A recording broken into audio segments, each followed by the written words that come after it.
한 남자가 자녀를 2명 잃었습니다. 한 번도 아니고 2번이나, 그것도 한 해에 잃고 그 다음에 연차적으로 잃으며 큰 상실감에 갇혀버립니다. 게다가 자녀를 잃고 늘 근심과 걱정 가운데 있다가 심각한 중증 우울증에 빠지게 되었습니다.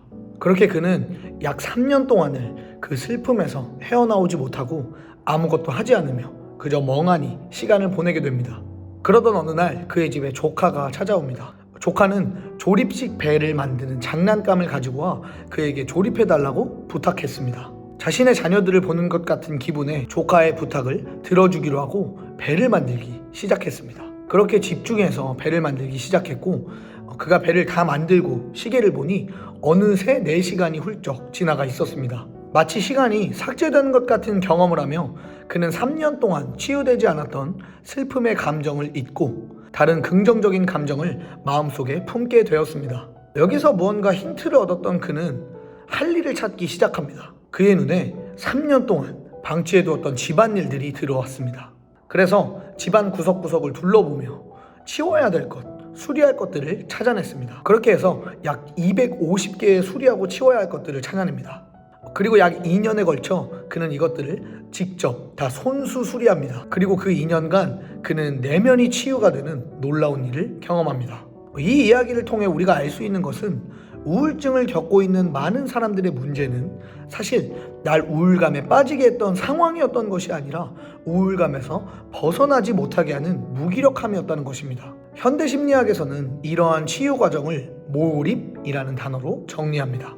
실제로 우울증을 치유하는데 몰입은 굉장히 효과적이라고 해요. 그렇다면 몰입은 무엇일까요? 몰입은 나를 잊는 것을 말합니다. 어떤 일에 완전히 집중함으로써 나 자신에 대해 잊는 것입니다. 더 정확히는 자아에 대한 인식이 사라지는 것을 말합니다. 오늘 본문을 보면 하나님의 유다 백성들을 향한 탄식과 애통의 외침이 느껴지는 것 같습니다. 예레미야서 8장 11절, 쉬운 성경입니다. 내 백성이 큰 상처를 입었는데도 그들은 아무렇지도 않게 여긴다.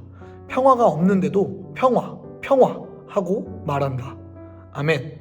하나님께서 이들을 너무나도 안타깝게 바라보고 계십니다. 무엇이 문제인지 인식조차 못한 채 그저 상처 입은 자신에게 평화라고 되뇌이고만 있는 모습들.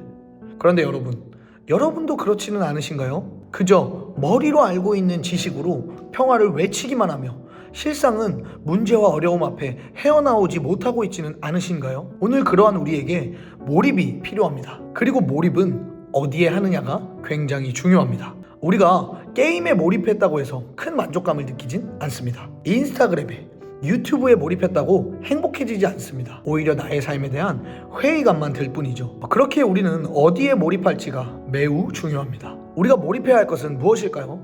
우리가 계속해서 몰입하고 생각해야 할 것, 바로 은혜입니다.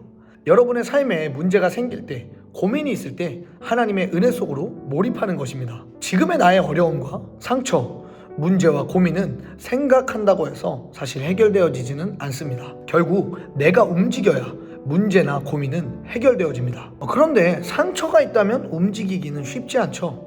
그렇기에 은혜가 필요한 것입니다. 은혜에 몰입함으로써, 은혜에 집중함으로써 지금의 나의 상처 입은 자아는 잊고 내 안에 은혜를 통해 새롭게 되어진 존재를 바라보는 것이죠. 그리고 그때에 우리는 다시 움직이고 다시 일어설 힘을 얻게 되는 것입니다. 사랑하는 여러분, 어려운 상황들 앞에 우리 말뿐인 회복, 말뿐인 평화가 아니라 진짜 회복, 진짜 행복을 누립시다.